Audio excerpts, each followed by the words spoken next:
Here's what's new at 10, though. A rough arrest has the Tampa skateboarding community upset at the TPD.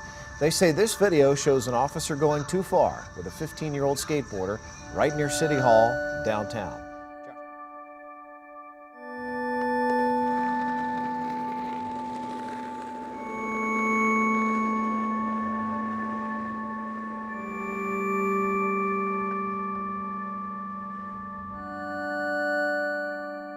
It's a classic example of resisting arrest. You can imagine fellow skateboarders, they totally disagree with that.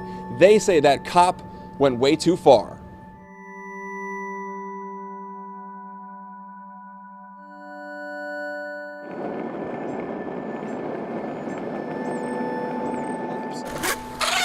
Fellow skaters agree, saying it crossed the line. I personally thought it was inappropriate behavior by the cop.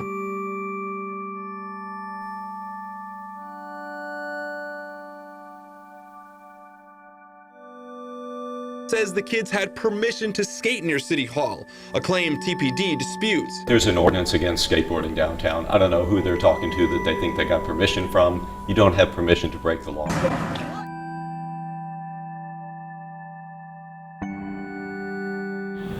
People see skateboarding as a crime because local skateboarders don't have anywhere to go to skate, so they trespass and people get annoyed, and it just causes a lot of problems. So to stop that, people build skate parks in the local community so skateboarders don't have to trespass.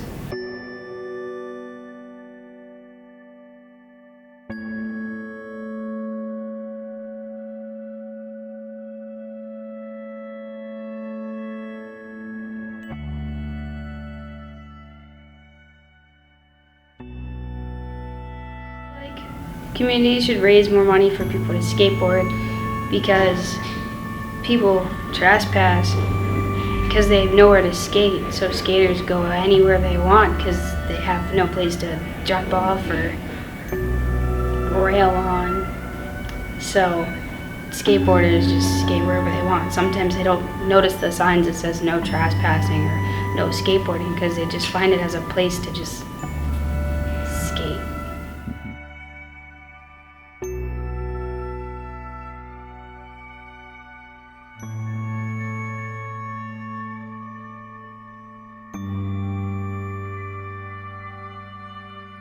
Skate parks are a great way to stop crime.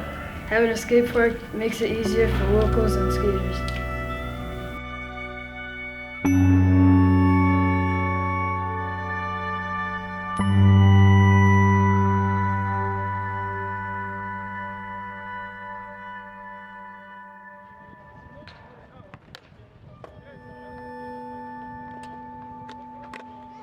That's way harder because he was way fatter.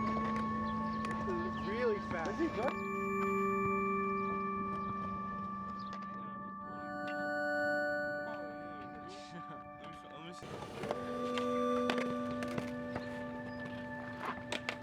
Yeah, there's actually a lot of skaters in Nyack, and I'm pretty sure that this has brought a lot of people, new people from around here.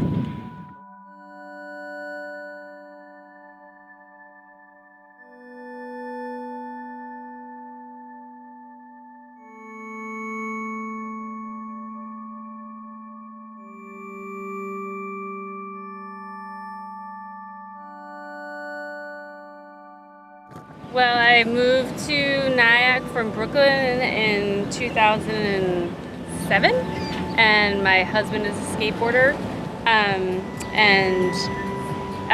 he kind of like had a hard time finding places to go, like when his friends would come up and visit. There weren't many places to skate, and the longer I lived here, the longer I realized that there was like a pretty substantial skateboarding community around Nyack and in Nyack.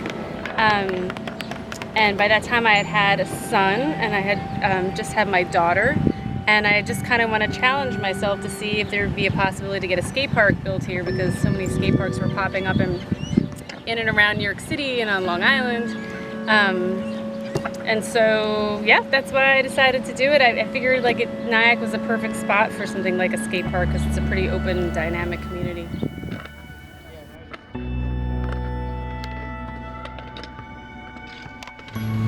I used to go to schools and trespass, and get kicked out, get in trouble.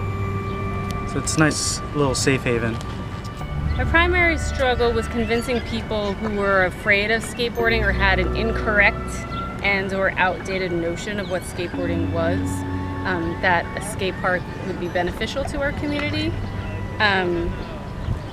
There was a lot of opposition and fear initially about the project from people who weren't acquainted with skateboarding and sort of like the magic of what skateboarding can bring to a community. And so I guess dispelling myths about skateboarding and crime and skateboarding and gender and skateboarding and socioeconomic status or racial background, and convincing people that it really is something that brings people together. So that would have been one. I never really acknowledged it as something within my ability because I've never seen representation of girls, I guess, skating until I think last year when there was talk about the Nyack skate park being built, two people that I know, two of my friends, two girls, Ray and my friend Bella, took a class here, and I was like, wow, I wanna try to skate too. That sounds cool. And so I guess that's what inspired me.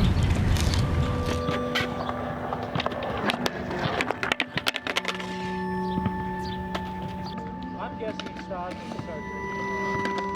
No? Well,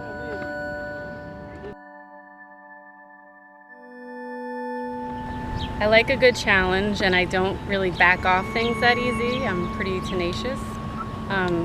Once you accept somebody's money first time, you don't want to have to figure out how to give that money back, and as money started coming in, it really like holds you to the responsibility of the project. And I had talked to so many people about it, and they were excited about it, and people had tried and failed before, and I wanted to see the project get finished. You know, I felt a responsibility to follow up with my word. But I also have to say, people around me, I had an amazing crew of people around me supporting me. I created a Facebook page, and there were a lot of supporters there who, when I started to feel, and I tried not to disclose too much of the negativity I might have experienced because I wanted to keep the project positive. But other people would boost me up when I got tired or when I needed some support. So from like the skate park committee to skateboarders to Village Hall, and then from the Tony Hawk Foundation, I had a lot of support from people there who had been through the process many, many times and sort of helped me keep my humor and my wits about me. So.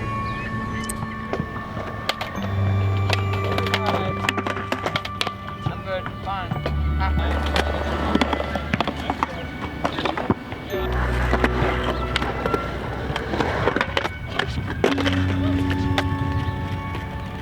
I mean, skateboarders will travel to skate parks and to skate new parks. They're going to do that.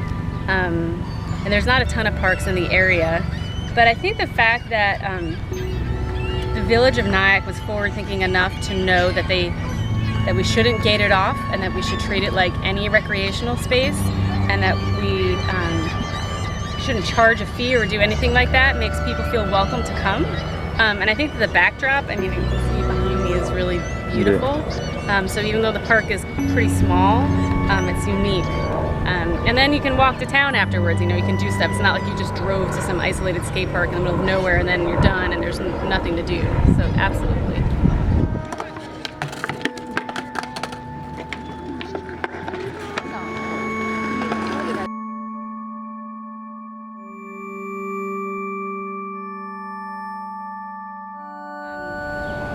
Seeing it all come together was pretty amazing, and all the support for it, and seeing people change their minds and then go from being opponents to people who supported it was amazing. And then probably just the sheer moment when I saw it getting built, when it was something that was in my head, and then I saw it as a product in our, you know, as a built thing was really amazing. So, and now kind of like pretty much I come down here and no one knows who I am or knows that I had anything to do with the project. So sort of that being anonymous and coming down kind of reminds me a little bit of like a Tibetan mandala, that they just kind of take all this time to make it really beautiful and amazing, and they just kind of blow it away at the end.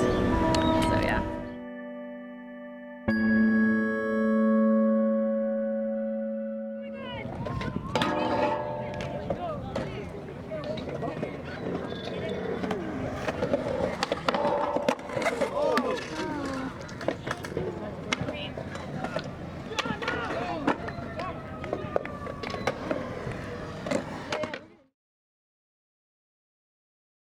lot of people, and I recognize more and more faces every day. Oh, there.